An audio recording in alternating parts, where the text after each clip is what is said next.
From WBNS TV, this is 10 TV Eyewitness News. An important find in the Everglades. Proof oxygen canisters exploded aboard ValuJet Flight 592. And 10 TV takes you to Florida live for the very latest.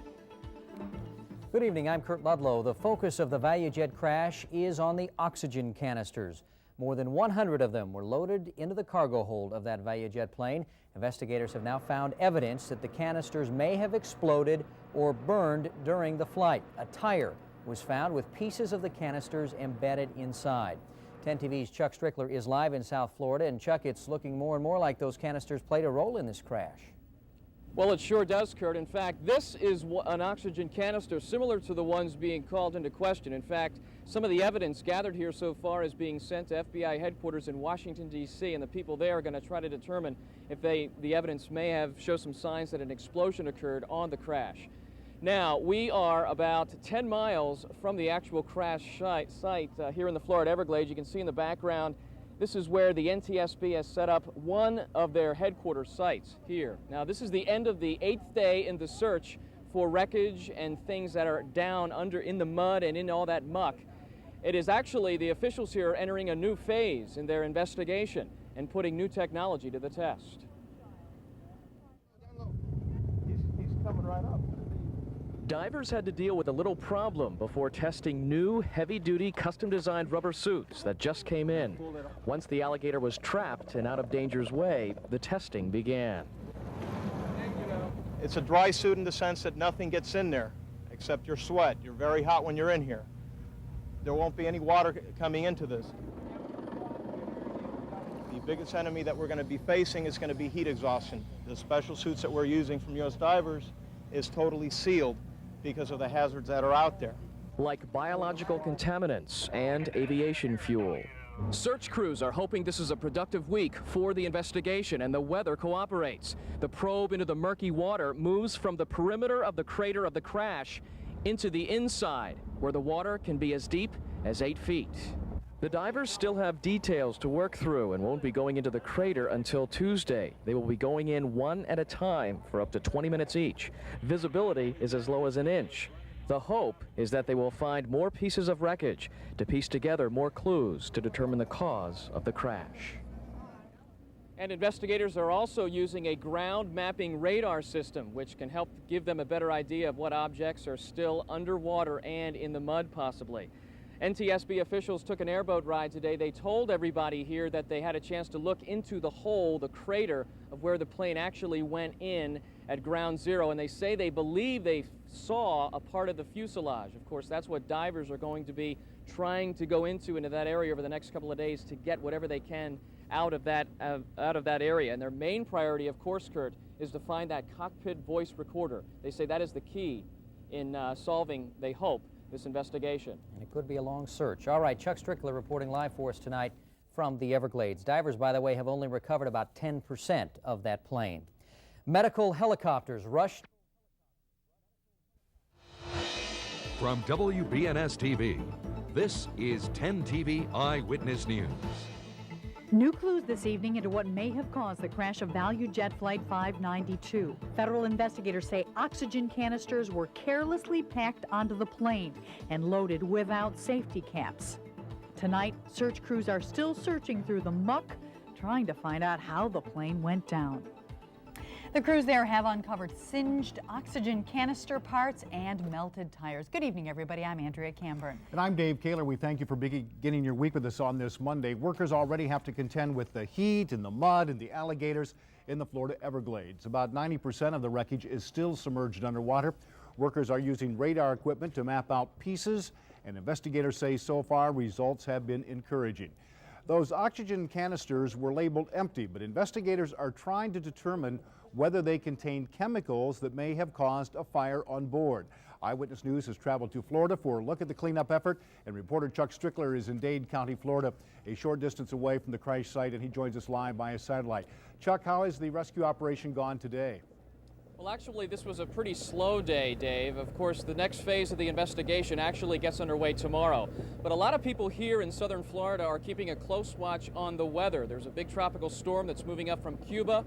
It's producing high winds and rains, and that could spell some trouble for divers tomorrow. They spent the day, divers, training with their new biohazard suits that came in over the weekend, and they are set to go into the crater of the crash tomorrow, where they hope to find the fuselage, some of the bigger parts of the plane, and also the cockpit voice recorder, which are key parts in solving the investigation. Of course, this is the 9th day of the crash. Florida Governor Lawton Chiles was on the scene today. He took a helicopter ride and also spoke to reporters afterward. He was amazed, he said, at what he saw, just a dark spot on the water at the crash site. He says he really couldn't believe that the swamp could swallow up an entire plane, but in fact it did. Now, this operation is also getting very expensive, and the governor said he hopes that taxpayers don't have to shoulder all that burden. We have to ask for some help, and I think we're entitled to, whether it's the federal government sharing part of that, and certainly ValuJet itself and the insurance company and their carrier, we'll be looking into them as well. And of course, those expenses, those costs would probably be passed on to passengers in the long run anyway. The governor also called for greater scrutiny on the FAA and on budget airlines, ValuJet in particular, in the next coming weeks. Now, I just wanted to mention something about the oxygen canisters, which you talked about a little bit off the top of the program. Double the number of those canisters were found on board than was originally thought. As many as 134 of those canisters, and as many as 119 of them could have been full of chemicals that produce a lot of high heat. And of course, some of those metal fragments from those canisters were found embedded in a tire that was already found in the wreckage about 8 miles from where we are standing here.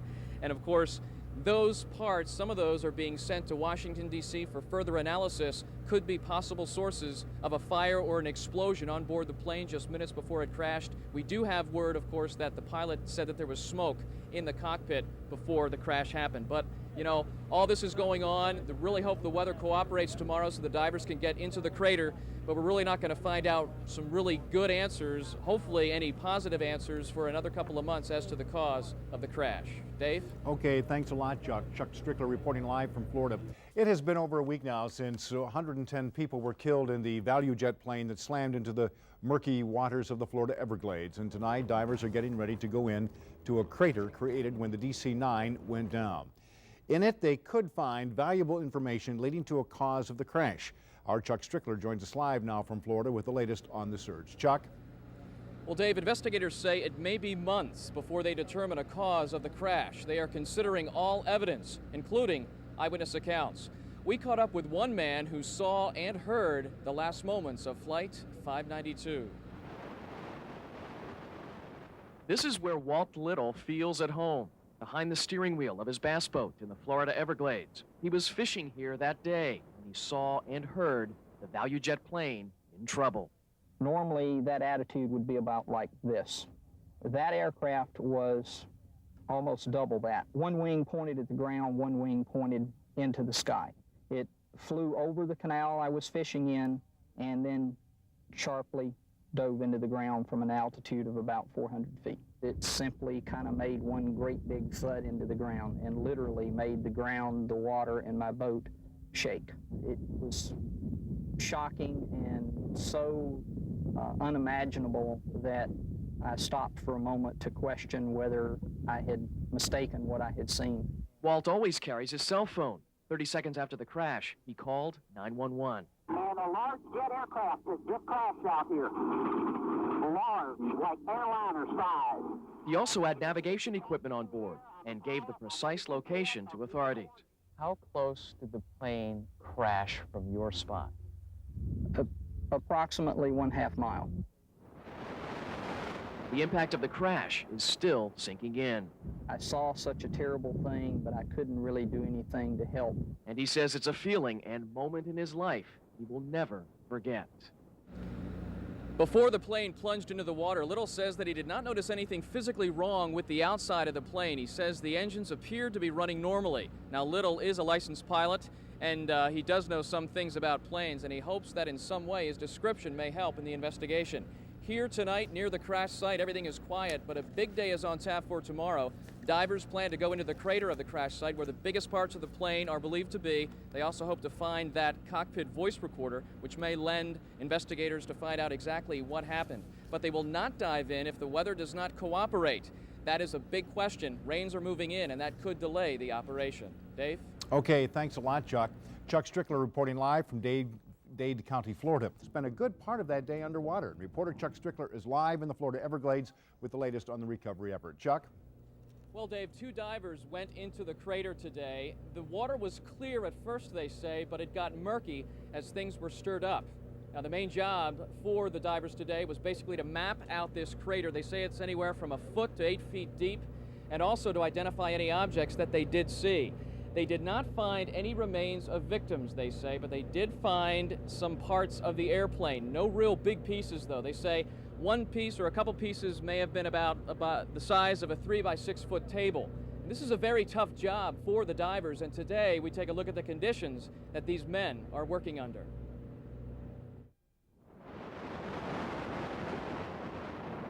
Thousands and thousands of acres of swampland.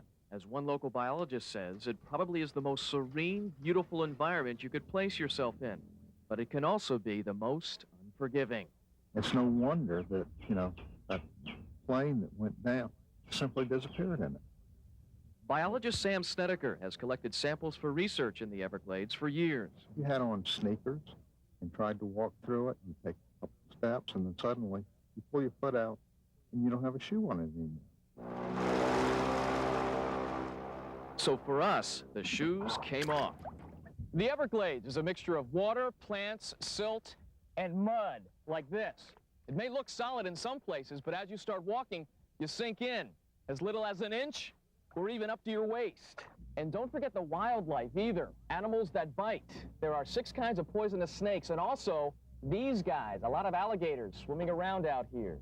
Then there's the sawgrass, sharp as a knife. So it'll get you every which way. And also the heat and humidity. And for divers, all this does not add up to the best in working conditions. This is also the beginning of the tropical season. Rain or a heavy thunderstorm just about every afternoon. Light rain fell today. It's not a real problem, but a heavy downpour could be, as divers continue to make their way into the crater. Now, the rain was not a factor today. They thought it may be, but it was not. The search effort in the crater went on as scheduled. There is no airplane left. This exclusive video from a helicopter shows crews searching a crater where ValuJet Flight 592 went down. 110 people killed in that crash. Authorities hoped the search would lead to more answers than questions tonight. Chuck Strickler joins us live in the Florida Everglades with the latest. Chuck? Well, Angela, divers were hoping to find a big part of the plane today, but they did not. And that is leading investigators to believe that the ValuJet liner literally disintegrated on impact when it crashed 10 days ago. Diver Paul Toy sinks into the pit, the first time anybody has come this close to the impact crater of the crash. I can't see a thing. I used my feet basically to feel anything that was in the pit. Probing with a pole, he did not know what he would find. Then he picked up this piece of twisted metal, perhaps part of the fuselage, but no pieces bigger than a 3 by 6 foot table. For the divers, a sense of disappointment. Turned out to be boring. All we found were small pieces. The diver maintained constant communication with the surface as another diver stood by, surveying the entire pit, making notes, in preparation for the day when all these parts will be pulled from the water.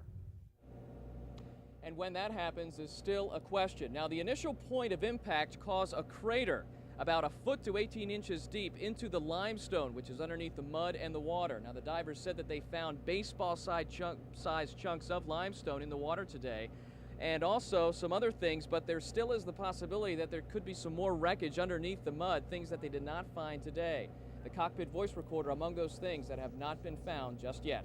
Angela? All right, thank you very much. Chuck Strickler reporting live from Florida. So far, search teams have come up with only 10% of the plane and no complete bodies. We checked in and made our way to the gates at Port Columbus. Ladies and gentlemen, we're going to get boarding here in just a few moments for ValuJet Flight 269. One of 7 daily ValuJet flights to and from Columbus. Luggage must fit either completely underneath the seat in front of you. Our flight to Atlanta was about 75% full as flight attendants went through their safety instructions, not appearing to leave anything out. Place the mask over your nose and mouth, secure it with your left hand. We took a personal camcorder along, taking pictures out the window as we took off and left Columbus. For Jermaine Davis, it's his first airplane trip ever. About an hour and 20 minutes later, touchdown in Atlanta. Bye now. Teresa Davis and her son are from Cleveland. This is her 3rd flight on ValuJet, but she also flew the airline the same day as the crash last week. You know, I was kind of nervous, but everything went pretty well. And for Jermaine, how was the trip? It was fun. This is his first time flying, so he was pretty good about it, excited. And by the looks of it, they'll probably be flying ValuJet again.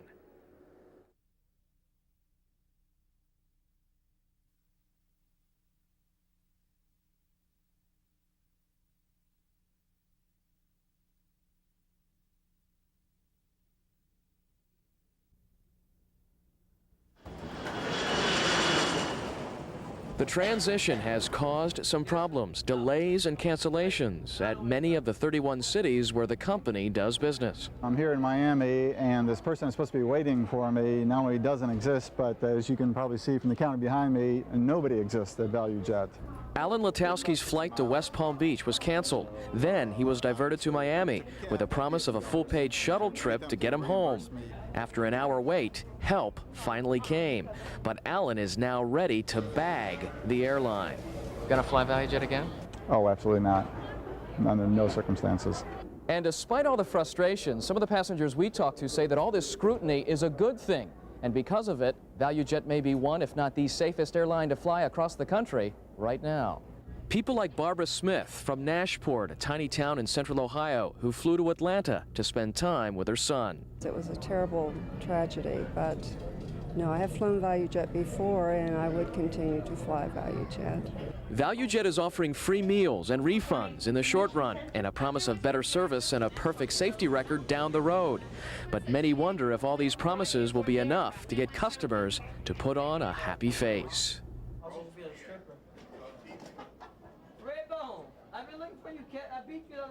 This is where Walt Little feels at home, behind the steering wheel of his bass boat in the Florida Everglades. He was fishing here that day when he saw and heard the ValuJet plane in trouble.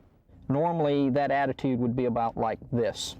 That aircraft was almost double that. One wing pointed at the ground, one wing pointed into the sky. It flew over the canal I was fishing in and then sharply dove into the ground from an altitude of about 400 feet. It simply kind of made one great big thud into the ground and literally made the ground, the water, and my boat shake. It was shocking and so unimaginable that I stopped for a moment to question whether I had mistaken what I had seen. Walt always carries his cell phone. 30 seconds after the crash, he called 911. And a large jet aircraft has just crashed out here. Large, like airliner size. He also had navigation equipment on board and gave the precise location to authorities. How close did the plane crash from your spot? Approximately 1/2 mile. The impact of the crash is still sinking in. I saw such a terrible thing, but I couldn't really do anything to help. And he says it's a feeling and moment in his life he will never forget.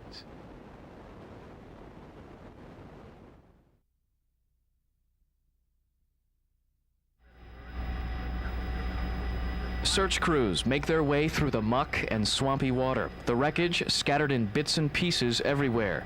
Among that wreckage, the remains of the 110 victims on board. The toughest job, removing those remains into a temporary morgue near the crash site. What is found is photographed and transported here to the Dade County morgue. Then the tedious process of identification begins.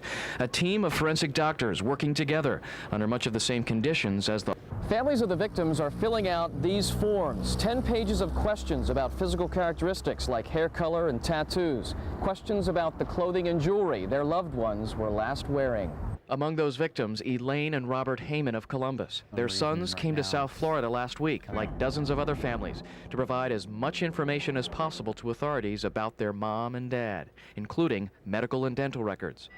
But even with all that information and the best equipment and computers, the harsh reality is that some victims may never be identified, something very difficult for friends and families to come to grips with as the search moves into the big black hole.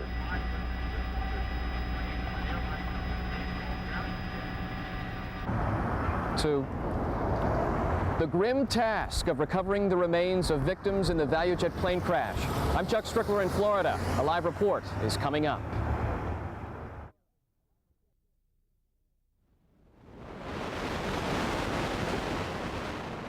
Thousands and thousands of acres of swampland. As one local biologist says, it probably is the most serene, beautiful environment you could place yourself in.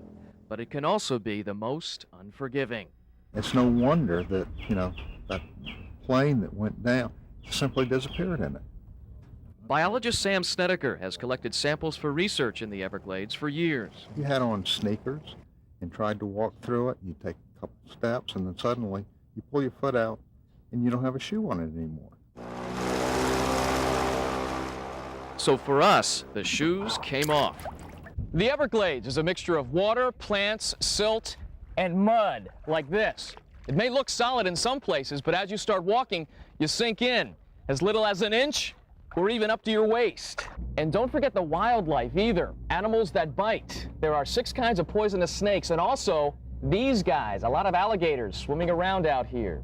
Then there's the sawgrass, sharp as a knife. So it'll get you every which way. And also the heat and humidity. And for divers, all this does not add up to the best in working conditions.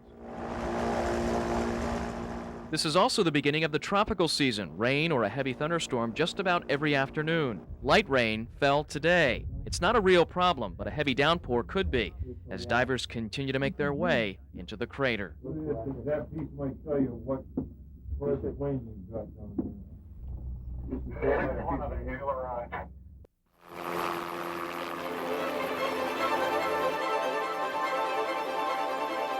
Miami Tower News, Chopper 4.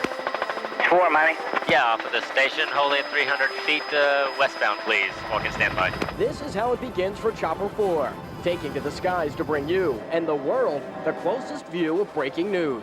Chopper 4 coming to you in 60 seconds. It's the Rolls-Royce of helicopters, and this one's fully loaded. Here's your chance to check it out behind the scenes. The chopper is a ValuJet Ranger. The engine's actually made by Rolls-Royce. It can go 150 miles per hour and fly as high as 20,000 feet. It's also a TV studio with monitors, sound mixers, radios, cell phones, and most importantly, cameras. Chopper 4 has 5 cameras for views inside, outside, and on the side. But it is the camera that sits under Chopper 4, the gyro cam, that really makes Chopper 4 the force, bringing you closest to breaking news. While other stations are holding a camera out the door, Chopper 4 brings you views like this from 1,000 feet in the sky. Running the camera is like playing a big video game. Right now, News 4 videographer Ralph Murciano is at the controls. Video game. You have your joystick right here that actually takes you wherever you want to go. You got your focus. Everything that a conventional camera would have is on this panel. You also can go twice as close to whatever you want to see. Look how far we are from the airport. What you see through Chopper 4 can also be seen live across the country and the world through this microwave transmitter. When Flight 592 crashed, the CBS Evening News came to Chopper 4 to give the nation a live eye on the scene. He has been above the crash site in a helicopter for part of the afternoon.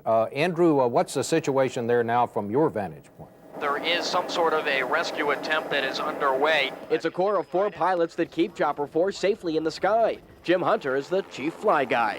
It's exciting because it's always different. Every day there's a different story that we go to. Formerly with the Coast Guard, Jim Hunter is also an expert voice in the air and on the air about what's happening on the ground. One of the first people to fly over the scene was helicopter pilot Jim Hunter. It looks like this plane hit at a very low nose attitude, almost straight down. Chopper 4 is worth more than $1 million, but to us, it's priceless, since it gives us the best way to bring the closest look at what's going on. Andrew Colton, News 4, South Florida.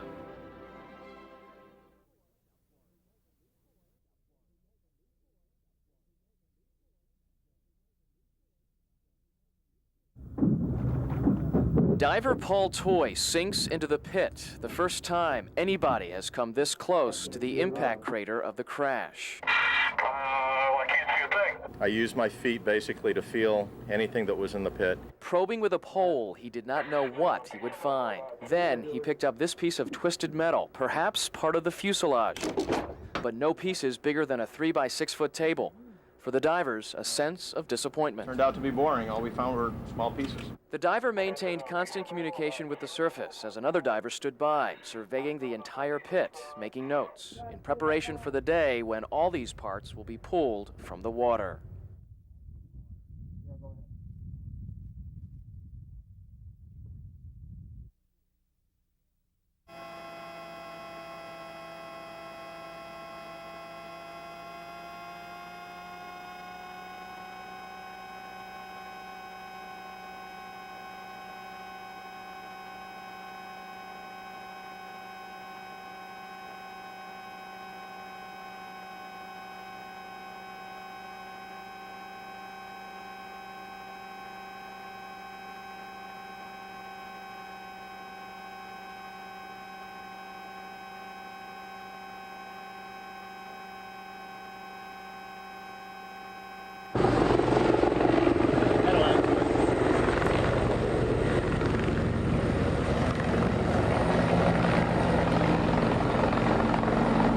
Another day of diving back into the crater at ground zero of the ValuJet crash site. Divers once again mapping out what's under the water and the mud at ground zero, and also identifying whatever objects that they come across. The objects will eventually be pulled from the water. A platform is being set up for that purpose, and once the objects are lifted out of the water, they will be cataloged and taken away for further study as the investigation continues. Officials here say that removing that wreckage could take weeks, maybe even longer. Back to you.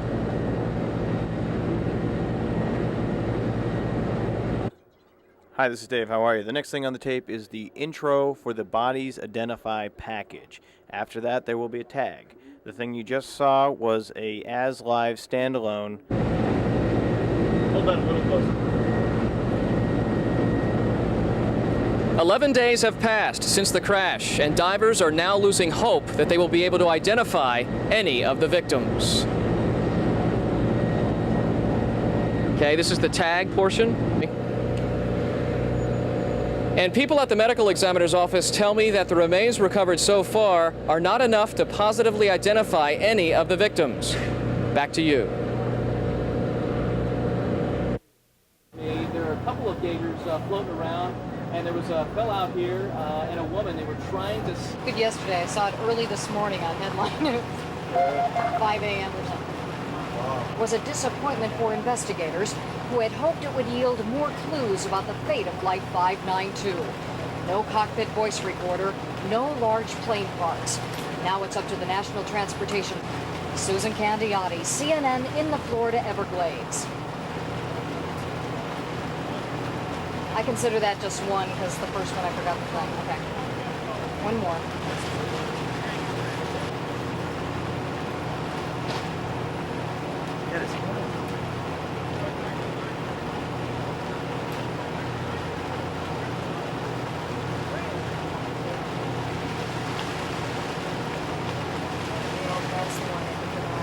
That's the one.